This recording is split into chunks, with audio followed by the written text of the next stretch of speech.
about to listen to the Dr. Daliah Show. Sassy, stimulating medical talk radio. Any medical advice Dr. Daliah Wax gives on her show should not be substituted for an actual visit to your medical provider. And now, here's Dr. Daliah.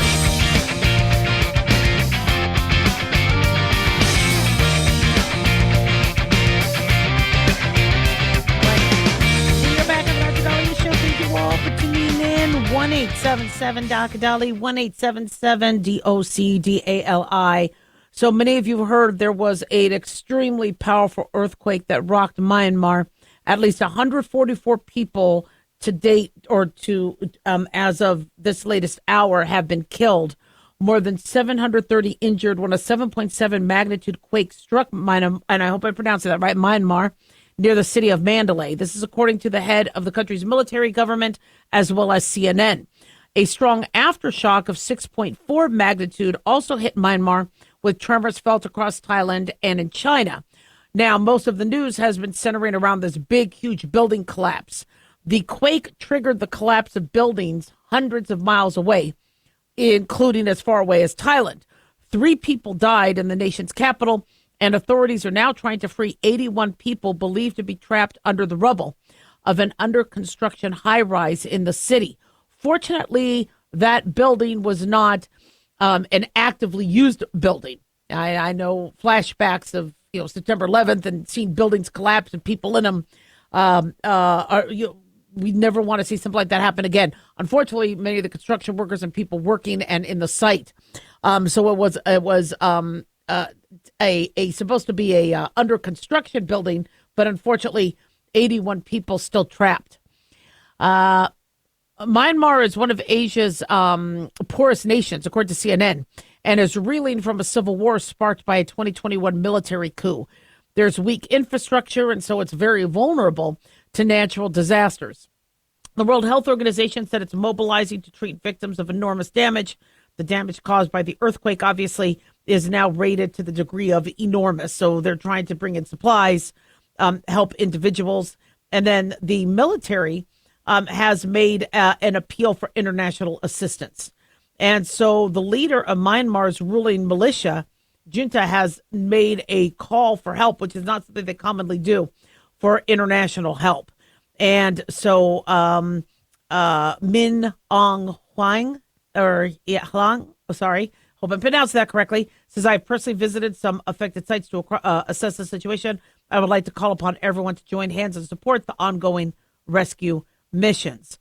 So, I don't really follow much about what's going on in terms of the military and the takeover and the power that was seized and all that. But, many individuals or many groups do take over without realizing that, okay, it's not just about, okay, we're going to keep order and we're going to take control and you have to be there and be able to supply and be there to infuse supplies, readiness, a response. And like we saw with Gaza, Hamas decides to attack Israel, kill thousands of people, behead babies, rape, plunder, bring back hostages, and then they hide behind hospitals and schools. A war ensues, and Hamas is their leading government in Gaza after Israel pulled out in 2006. So do you have aid? Do you have, why did you put your constituents at risk? Why did you fight and then run back and hide? Meet Israeli soldiers out on the battlefield.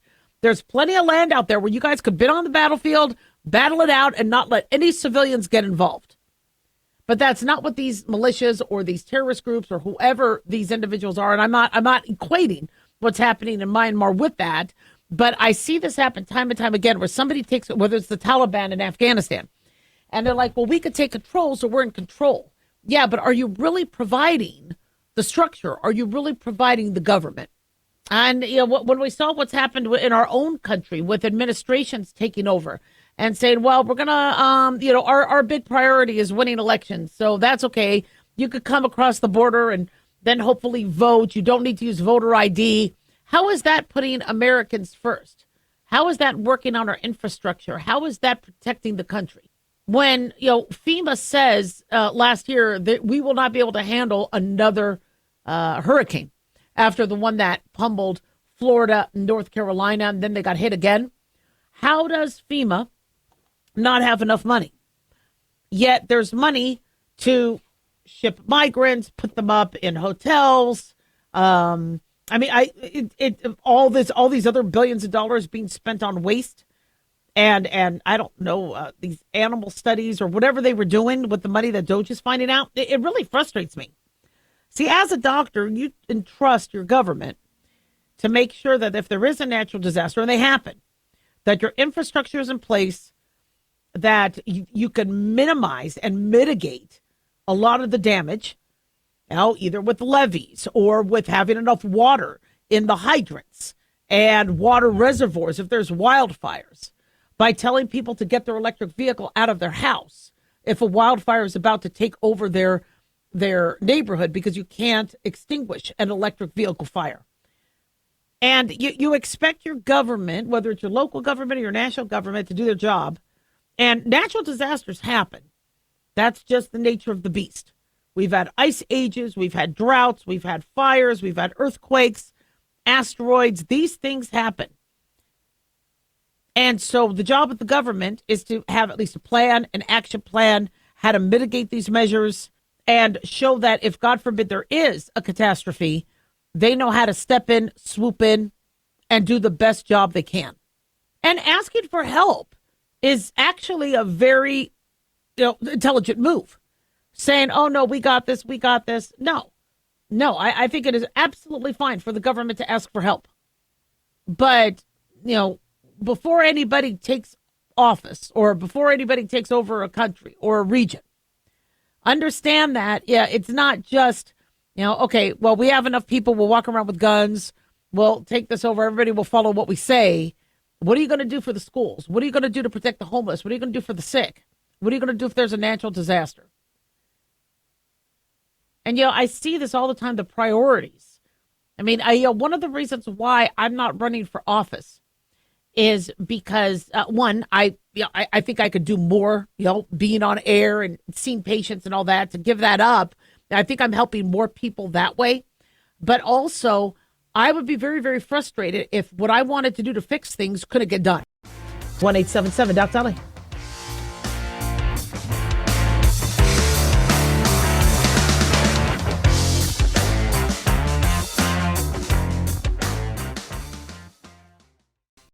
Hi, everyone. If you've been injured in an accident and think you deserve compensation, listen up. We have legal professionals standing by right now to answer your questions for free. They'll tell you if you have a case and how much it's potentially worth. Call 800-710-5100.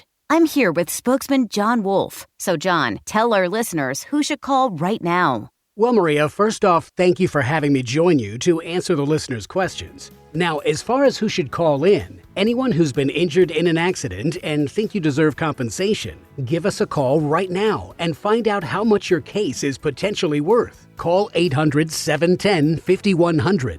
Thanks, John. You heard it, folks. If you think you deserve compensation, call now to find out how much you qualify for. 800-710-5100. Advertisement sponsored by Legal Help Center. May not be available in all states. At Hot Shot Secret, we share the science behind common diesel problems. For example, diesel fuel cetane levels. The cetane rating in diesel fuel is 42 to 45. Most diesel engines operate more efficiently with a cetane rating of 48 to 50. One treatment of Hot Shot Secret Diesel Extreme will raise your cetane 7 points, increase fuel economy, and improve cold starts. Hot Shot Secret Diesel Extreme is available nationwide at truck stops, fine farm and auto stores, and online at hotshotsecret.com. Hot Shot Secret, powered by science. In a study, it was found that 33% of 44 herbal supplements had no trace of the advertised herb. Don't let that happen to you. Hi, this is Dr. Mitch. If you want to ensure quality, please go to totalwellness.com. Supplements made for physicians, only now available to you too. totalwellness.com, helping you to look good, feel good, and enjoy total wellness.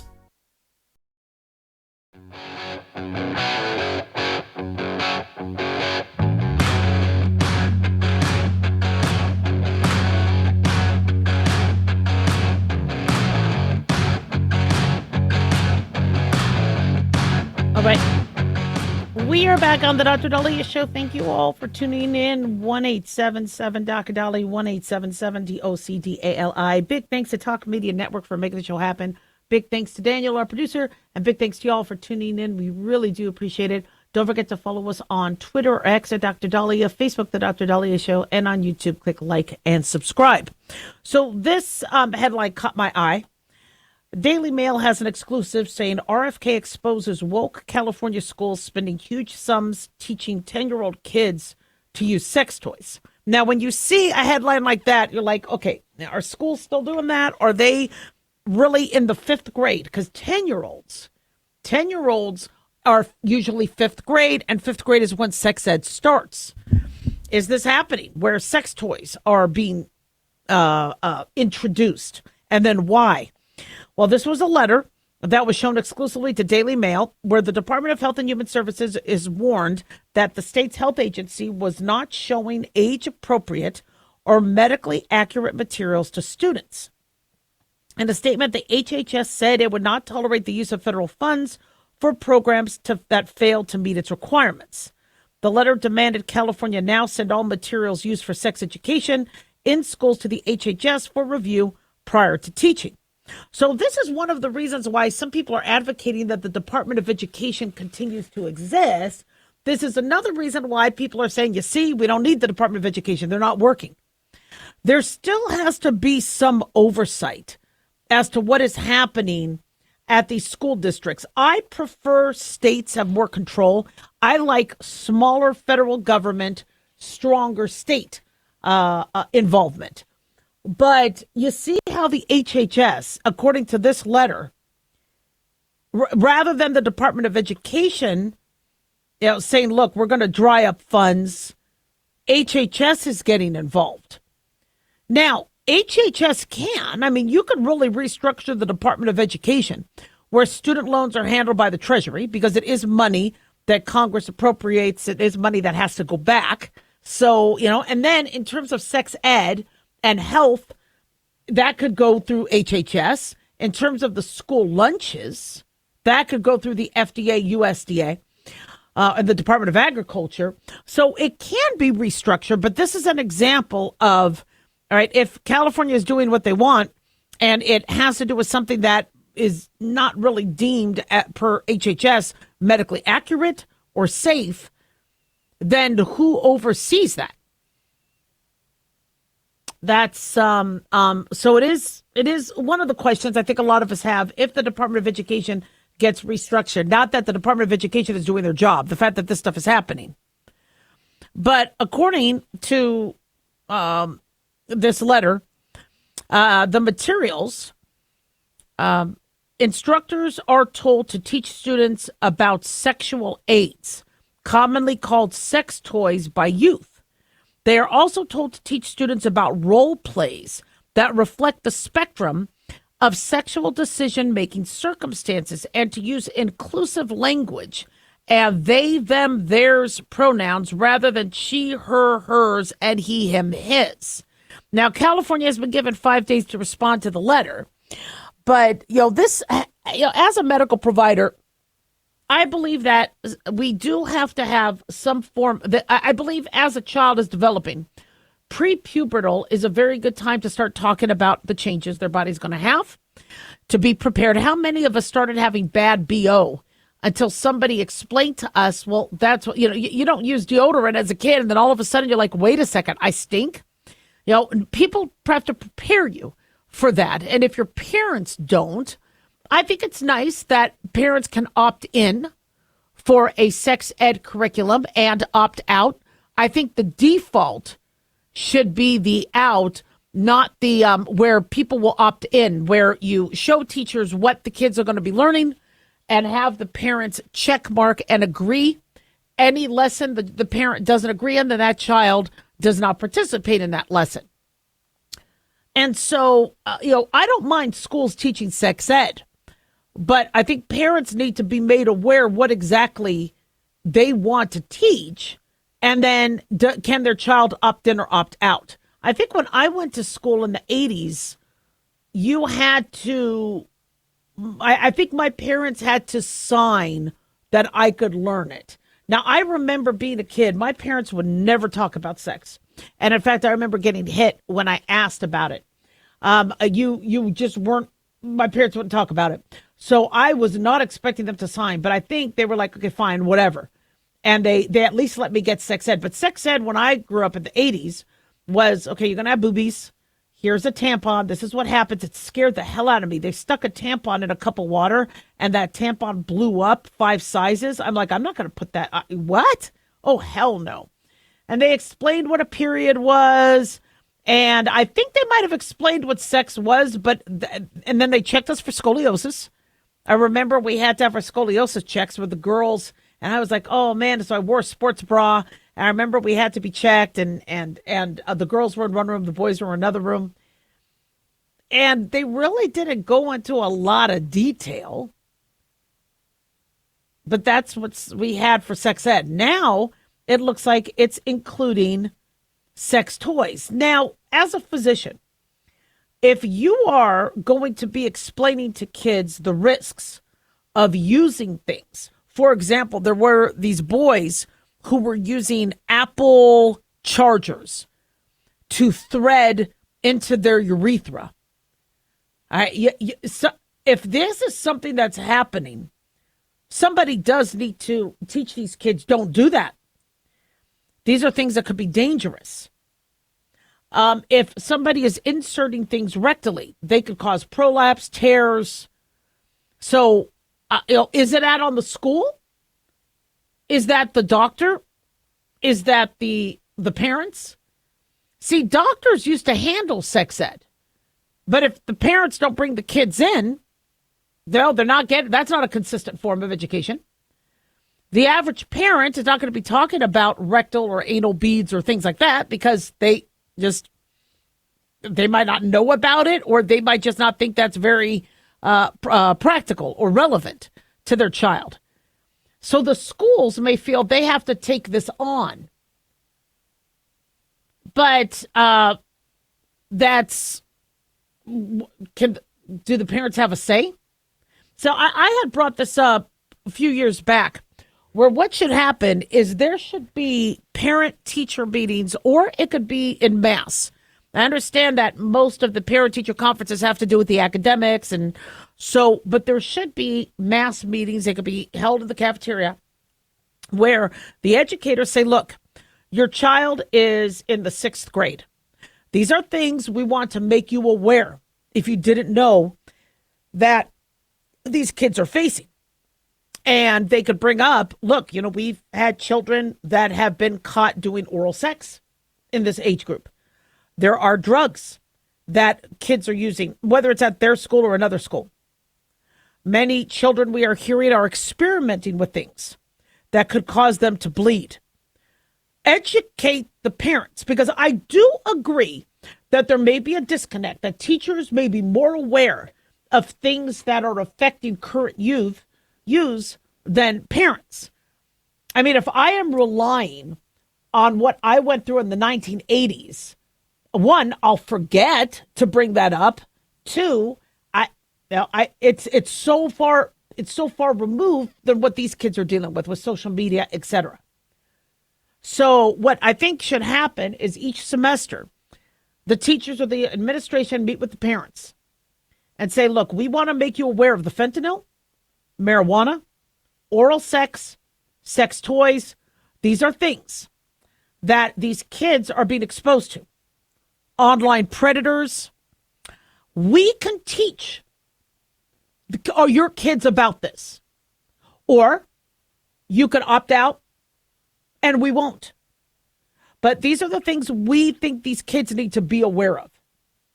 So would you like to educate the kids on this? Or would you like us to? Here is your permission slip and your form. Complete it, and we will ensure that the child either gets the education or gets the education with you. I think this is an easy fix. But if sex ed is being taught individually with individuals changing it the way they want to and suggesting and it's that can, one, give kids inconsistent education, and two, how do we know comprehensively if, let's say, a teacher really feels that sex aids needs to be explained, are you going through all the risk factors? The cleanliness, the tearing, I think there does have to be oversight. RFK Jr. is right. 1877 Daliah.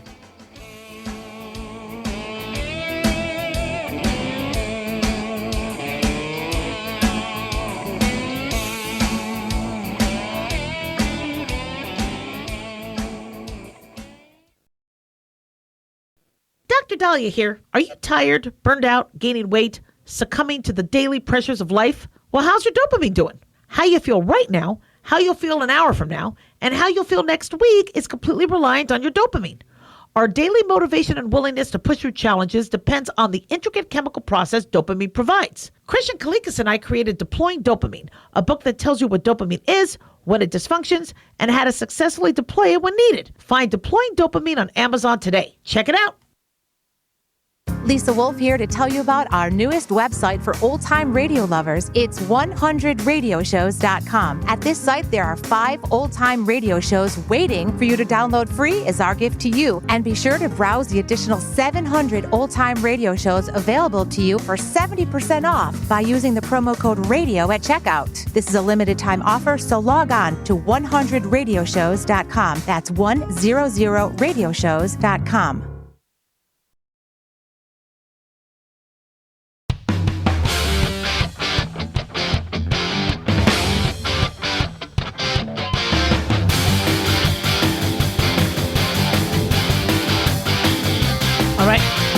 We are back on the Dr. Daliah Show. Thank you all for tuning in. 1-877-DOC-DALI, 1-877-DOCDALI. So I am very, very proud of Metro and our detectives in Las Vegas, Nevada. They did find and arrest the man who did the Molotov cocktail attack at a Tesla service center in Las Vegas. They found him, arrested him, and they had given a report yesterday.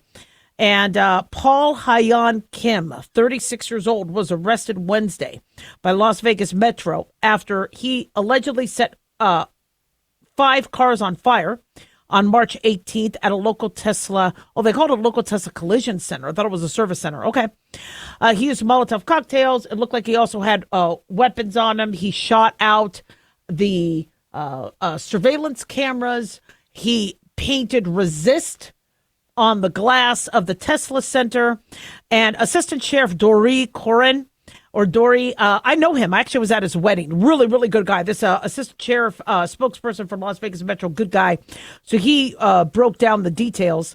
And Paul Hyan Kim, 36 years old, has been charged out with multiple crimes ranging from destruction of property, arson, and possessing a fire device.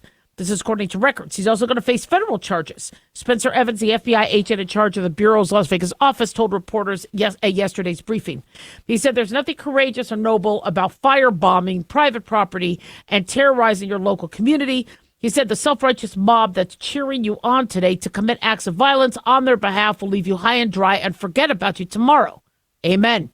He said at the end of the day, you and you alone will be held responsible and face the prospect of a lengthy prison sentence. So here's the thing. This is right on the money. In terms of, when individuals do things that, and I mean, I've seen this with bullies. Go pull her hair, or go put this on the teacher's chair. Go do this. And then the kid gets in trouble. Do the bullies or the people that put them up to it go, look, I'll take the fall. It was my idea, teacher. He was the arm of me. Let him go. No. They go, you shouldn't have gotten caught, you idiot. It's on you. And these individuals, I mean, this guy's in his 30s. You'd think he'd have more sense. But they get radicalized. And they go, you know what? I'm going to be a hero. I am going to have everybody's support. And maybe it's because he's seen that Luigi Mangione guy get money for killing the United Healthcare CEO and is getting money for the defense fund. Or maybe they're seeing this and they really think people will have their back. But they don't. You have a lot of individuals go, yeah, go get him. And then, you know what? Okay. I'm going into work today. Who, what happened? I mean, people are pretty selfish, and they are pretty, they are not going to be there for you. And so I think that was a really, really good statement that Spencer Evans, the FBI agent in charge, said. The self-righteous mob that's cheering you on today to commit acts of violence on their behalf will leave you high and dry and forget about you tomorrow. Abso-flippin'-lutely. Nobody's going to have your back. And doing this, thinking that you're going to be a flippin' hero, you're a piece of crap. Police say Kim arrived near the location in a black Hyundai Elantra before walking over to the Tesla building. He allegedly concealed his face, wore gloves, and black clothing, but they were able to see the car and see who it was registered to. This word resist that he put on Tesla's center front doors. Resist what? Resist the environmental, I guess, campaign against fossil fuels to go electric. What are you resisting? Are you resisting Doge? Resist what? Resisting, getting rid of waste, fraud, and abuse. Some people, we spoke about this during COVID, how crime was going to go up. Because if people don't have anything to do, if they don't have a purpose, we all need a purpose. We all need a passion. We all need to love something, whether it's our kitty cat, whether it's our dog, whether it's a kid, whether it's our art, whether it's an author, whether we have to have a passion for something.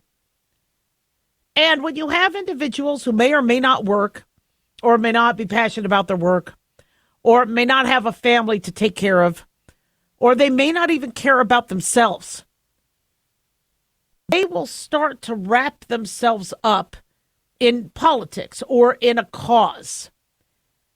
And then they will thrive on that. And if somebody is radicalizing you, they know how to give those little dopamine surges. That's why social media is so dangerous for people getting radicalized or for what we're seeing. Remember there was that medical student that was on this thread, and she wanted to, my guess, was impress this doctor who had a lot of followers. And they were talking about the he, her, he, she, they, ze pronouns. And she said that she, as a medical student, had her pronouns under her name badge. And a patient questioned that, going, what do you mean? Of course you're a she. Now, he might not have known why it said she or her. A lot of people don't understand lately what's been going on with that. They've asked me, why am I saying she, her? It's a girl, right? They don't, but she inferred that as him being non-woke, making fun of her. So she, on this Twitter thread, said, while she was drawing his blood, she had to poke him twice, wink, wink. Okay, so now she gets herself into a slew of trouble by being a medical student who is assaulting, causing harm because of somebody who doesn't agree with her political beliefs or asked her a question that she inferred was anti her politics. But and maybe she lied. Maybe this never happened, but she wanted to get some Twitter cred or some social media quan, and she, was, and they do that because there's that dopamine, there's that incentive to get people to like what you say and not,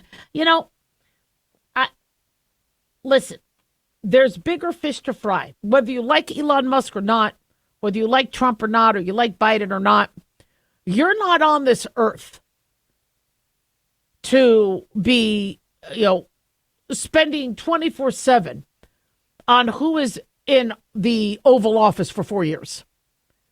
All right. Your job on Earth is to help make Earth a better place, to either add to the human species by propagate or support others, and do the best job you can to ensure humans'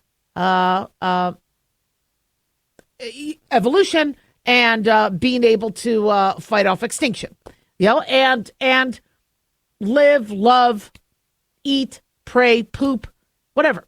Whatever your job is or however you feel but what people do and why they take politics so seriously, it just blows my mind. I was interviewing a student from medical school, and under hobbies, it was political news. Now, some people really find that exciting. The headlines, they get all wrapped up in it. And it's just, okay. But do you have any other hobbies? Do you hike? Do you play guitar? Do you cook? Do you play video games? Do you read? What are some of your other hobbies? Authorities said Paul Kim's social media showed potential links to communist groups and Palestinian causes. So they found firearms, rifles, shotgun, handgun, gun parts, ammunition in his apartment. So, yep, they got him. 1-877-DOC-DALIAH.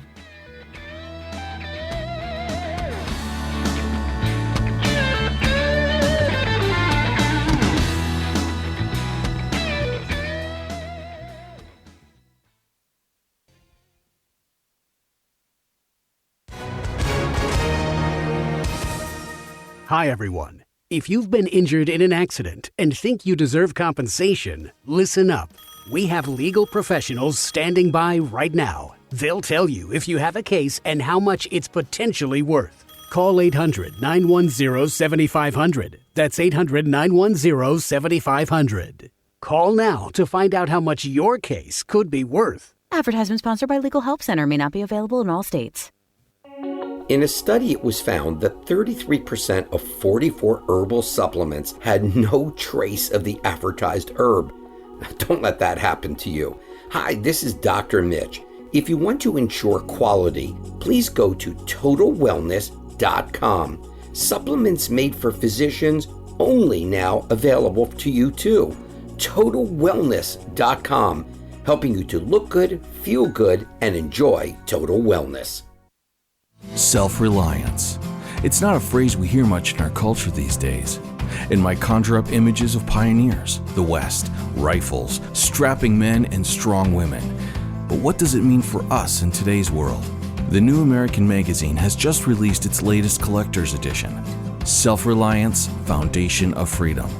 In it, the New American authors outline the necessity of self-reliance for a free people, tips for self-reliant living, and the importance of not giving up hope.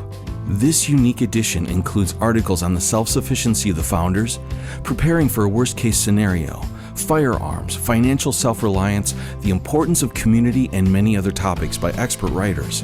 Now, for a limited time, the New American is offering a bundle of 3 collector's editions, Self-Reliance, The Great Reset, and Trump World, for just $19.95. Available at shopjbs.org. Visit shopjbs.org today.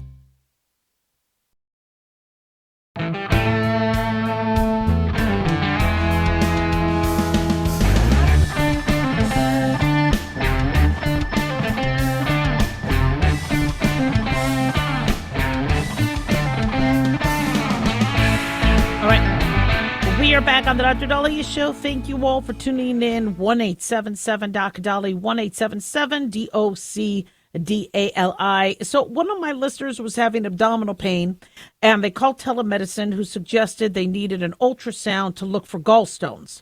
When they went to the hospital instead did a CAT scan, thought they found gallstones, turned around, and then did an ultrasound, and he's upset because he had to pay for the CAT scan when the original doctor said he needed an ultrasound. Why didn't they just do the ultrasound? Now he has to pay for a CAT scan. Okay. Oftentimes, when you go to the store and you can manage what you're buying, you like that control. You don't have that control in a medical facility. If you are in pain or you're going into an ER, right, they're supposed to tell you why they're doing the test. I mean, you are supposed to have a choice.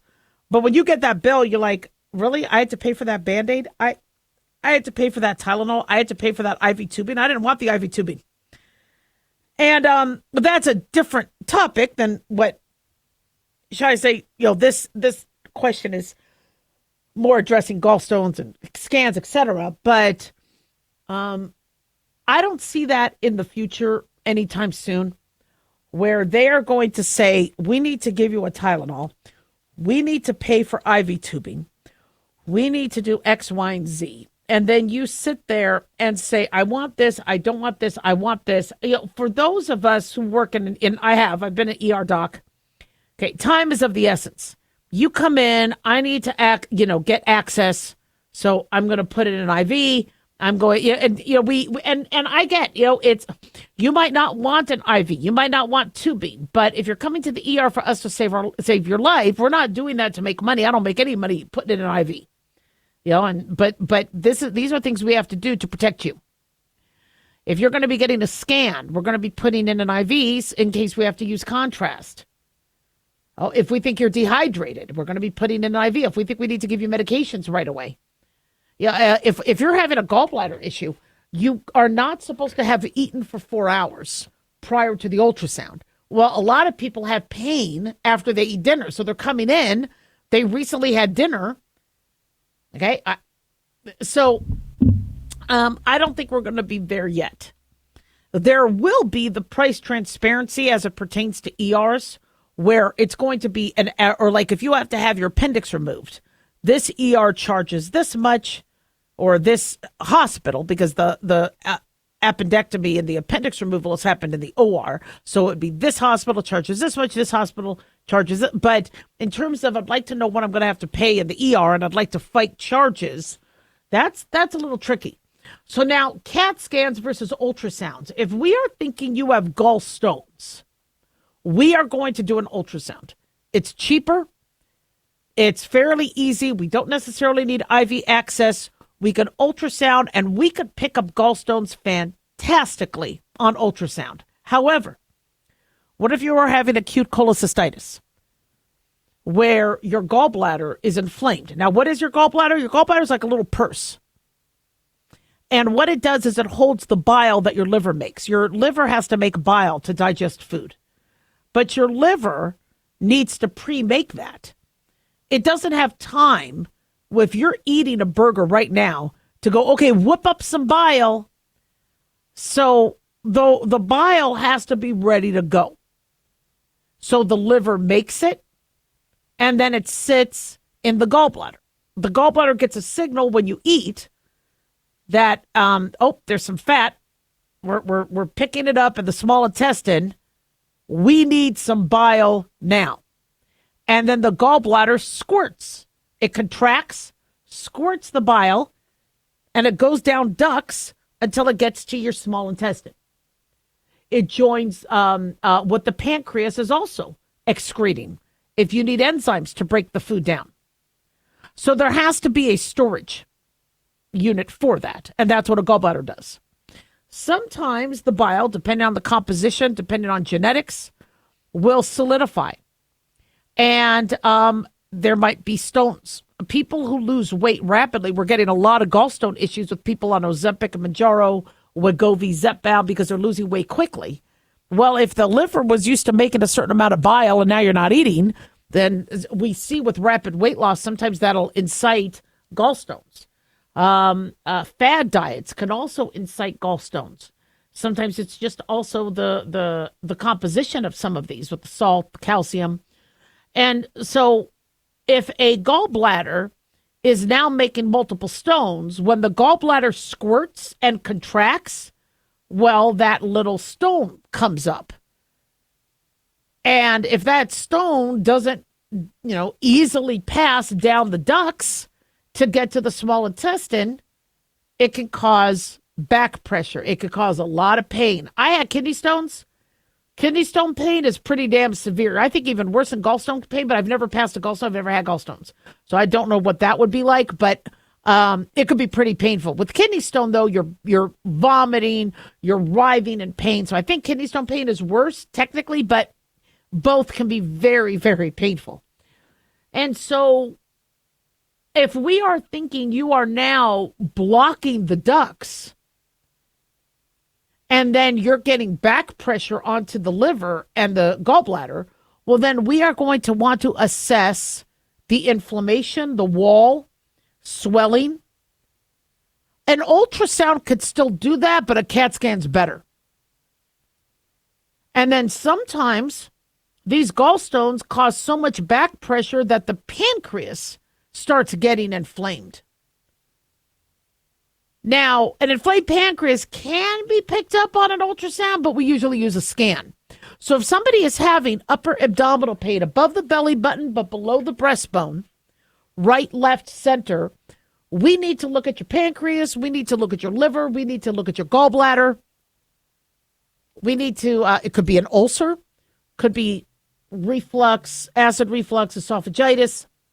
So a CAT scan will then tell us more. And a CAT scan can still pick up stones. So, if it sounds like a classic gallstone issue, they might just go for ultrasound. But nowadays, I'm seeing more and more often they're going to use the CAT scan. Why? Well, because then the next step is you might need surgery. You might need that gallbladder removed. And if you're going to need the gallbladder removed, that surgeon needs to know that there's nothing else that could be going on. Now, sometimes we don't see gallstones. We see sludge.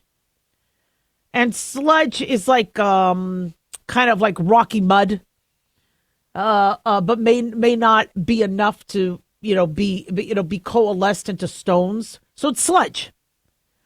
And some people might be having pain because they have a mass or a tumor. So, signs of a gallbladder attack is pain in the upper right quadrant of your abdomen. It may shoot to your back.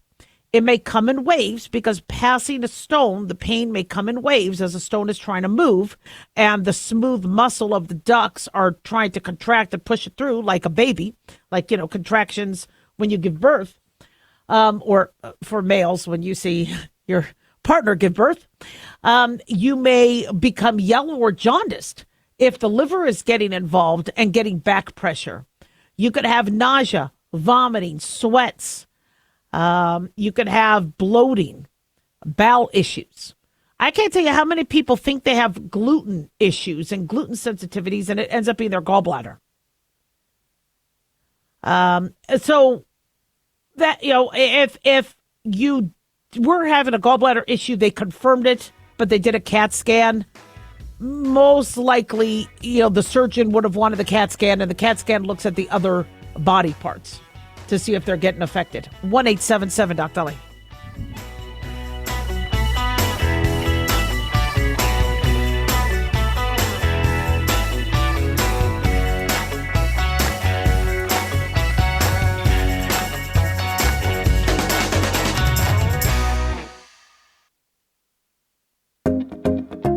Did you know that healthy arteries make a gas? Yes, actually 3 known gases. Hi, I'm Dr. Mitch, and nitric oxide is a gas that's readily made all day long to keep our arteries open by relaxing the blood vessel walls. By doing this, our circulation is increased, bringing blood, oxygen, and nutrients to every part of your body. Both age and poor diet can lead to a loss of this precious gas, and in turn, blood pressure can go up, energy can go down, and you can get tingling in your hands and feet. Well, our product, Ultimate Nitric Oxide, can easily help fix this lack of nitric oxide. Go to TotalWellness.com. That's TotalWellness.com, where we are helping you to look good, feel good, and enjoy total wellness.